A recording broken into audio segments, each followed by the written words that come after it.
அமெரிக்க அதிபர் டொனால்ட் ட்ரம்பை கண்டித்து New York, Washington நகரங்களில் ஆயிரக்கணக்கான மக்கள் பேரணியாக சென்றனர்.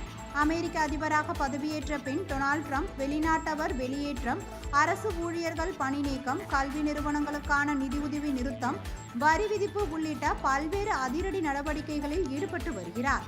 இவரது இந்த நடவடிக்கை ஜனநாயகத்துக்கு எதிராக இருப்பதாக கூறி நாடு முழுவதும் மக்கள் போராட்டத்தில் குதித்தனர். இந்நிலையில் நியூயார்க், வாஷிங்டன் ஆகிய நகரங்களில் ஆயிரக்கணக்கான மக்கள் பேரணியாக சென்றனர். அப்பொழுது அதிபர் ட்ரம்புக்கு எதிரான பதாகைகளை ஏந்தி கொண்டு சென்ற அவர்கள் வெள்ளை மாளிகையையும் முற்றுகையிட முயன்றனர். அவர்களை அந்நாட்டு காவல்துறையினர் தடுத்து நிறுத்தினர். The people and trying to aggrandize it for a minority of powerful and rich in a rigged system that benefits them and not us.